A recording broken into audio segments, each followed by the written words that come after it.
Hey everybody, it's Jeremy. Welcome back to Pokemon Crystal, where we are playing Ecruteak City. This is turn 8. Yeah, it's turn 8. Okay, let's jump into things. All right, so right off the top, we can see there is indeed a battle in Gol Amrod. Cyanwood City attacked. Okay, so let's check our battle in Furia real quick. This was our Prophet moving in on a smattering of different indies. Nothing dangerous here except for the Acolytes. And I guess the Pidgeys are minorly dangerous. We are accruing a little group of Haunters within this party, which is kind of cool. Nice. Not bad. Looks like we didn't take too many losses there. We lost 4 Ghastlies and 1 Haunter. Bad. And then we have a battle in Gol Amrod. This could be a big deal. Alright, so we've got close to 50 units from Cyanwood City.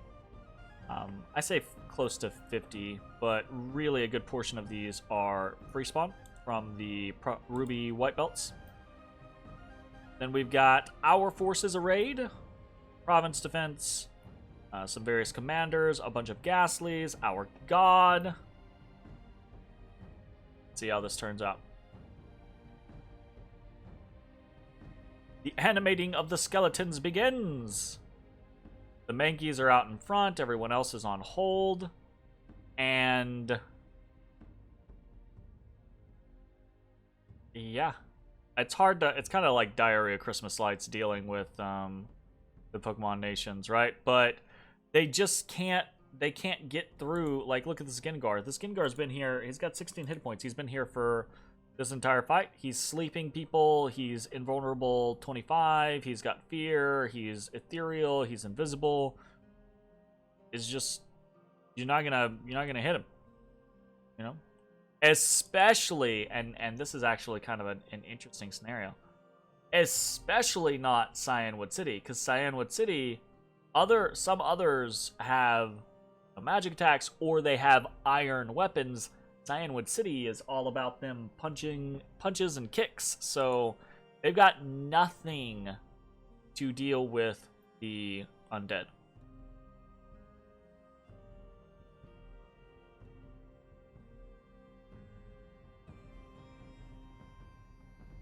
Alright, so we destroyed him.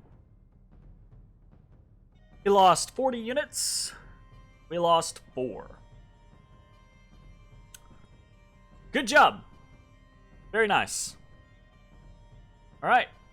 Had an unexpected event in Wesh. A peddler was peddling his wares in the province when one of your agents discovered a few magic gems of various types among his glass pearls and buttons. They were swiftly and forcefully bought at the price Casper, the Watcher of the Gallows, intended. So 1 gold, a bunch of gems. Nice. We have completed the construction of the fortified village in Gol Amrod, and we have 3 Ghastlies promoted in Furia.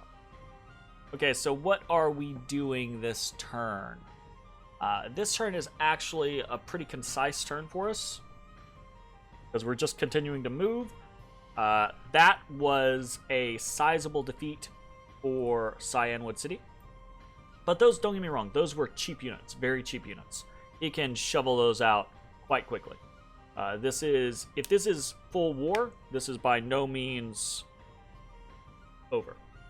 So what are we doing? We are going to move our kimono women into Dumna, right?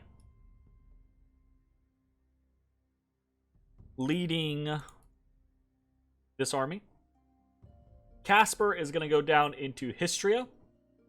This is dicey. This is actually a dicey decision for multiple reasons, right? Casper took on a group of Snubbles and Chuckles up here, but it was a little bit smaller of a province, so that in and of itself might be an issue. And to make matters worse, we have no real vision on this side of the province. So there could be someone here right now waiting to step into Histria. And if they do, I have no illusions about my god being able to stand up to them. So, in a while, when he's kitted out, sure. But right now, no. So this is very risky. But I've been playing very risky. I've been playing kind of like fast and loose about things. And I kind of want to go for it. So we're going to move our god, Casper, into Histria. And our kimono women into Dumna to take that back. Why are we moving 2 kimono women into Dumna? The reason why we're doing it is because after we move them into Dumna, I'm likely to split these forces in twain. Maybe. I might not. I might decide that that's a bad idea for me. But I might split the forces in 2 and then start elfing around in Cyanwood City's lands. Just take the fight to them. Hit here in Dumna, split here and here, then hit here in Kaban, maybe hit here in Greenwoods, or hit in a different direction. Basically, it gives me more information. Also, kimono women are the best scouts that I really have, right? They're 25 gold, 65 stealthy, so very nice. So we're gonna continue making a few of these right here in Gol Amrod, since I can't apparently make scouts anywhere else aside from my forts, which is kind of a pain in the ass. So we're gonna make a couple of them to kind of like give us more vision and see what's going on in the world, while we are prepping to put a lab here in Gol Amrod, which we can't do quite yet. And the reason why we can't do it quite yet is because it's more important for us to get another fort down than it is for us to get a lab down. So what we're doing is we're actually holding Kimono 1 here in Wesh, and next turn we're going to start a fort in Wesh. So that's going to be the plan then. Blue Chan 1 is crazy. Medium 1 is crazy.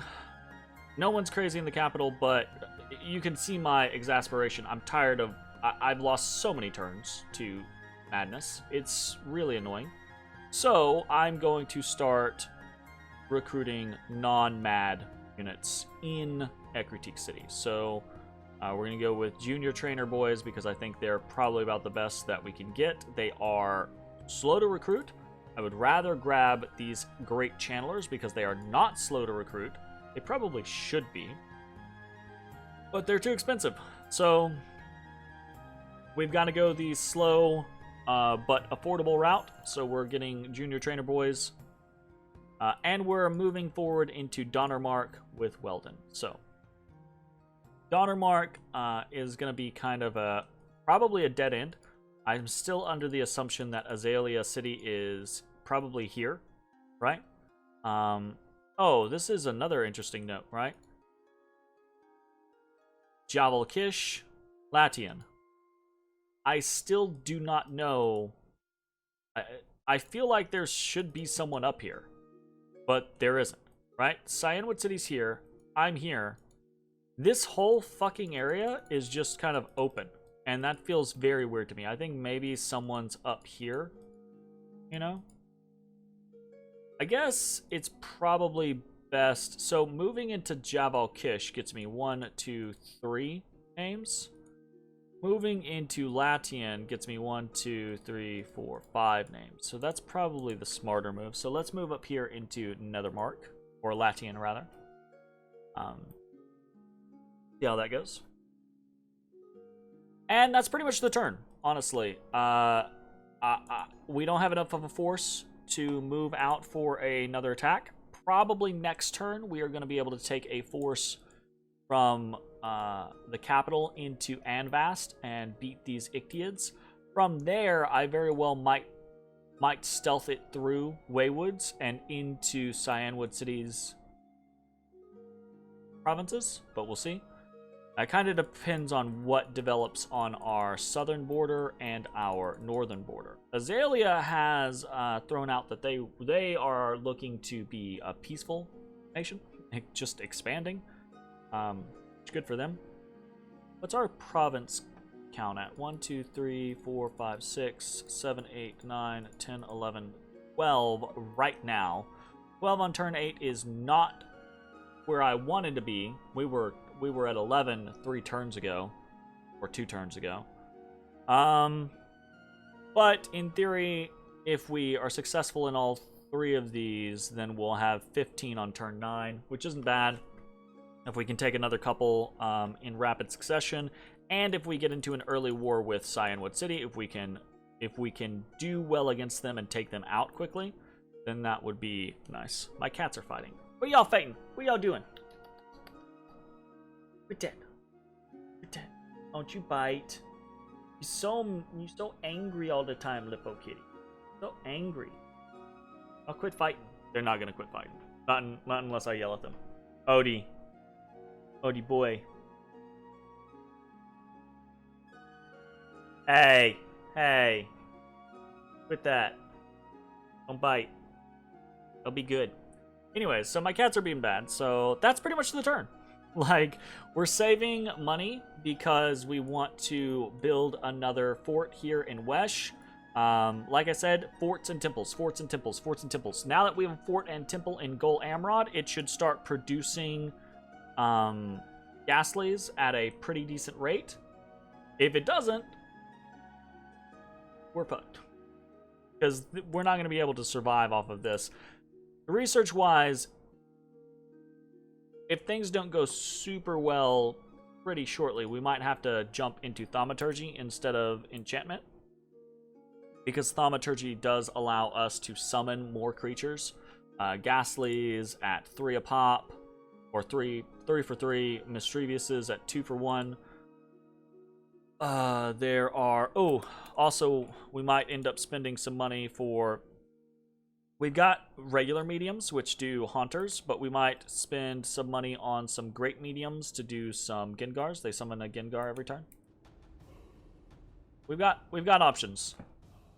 But yeah, I wanted to be bigger than this at this point. Cyanwood City has kind of stunted that, and I'm gonna take out my aggression on them for that. So we'll see how it goes. All right, I think that's gonna be it. I will see you all next time. Bye, everybody.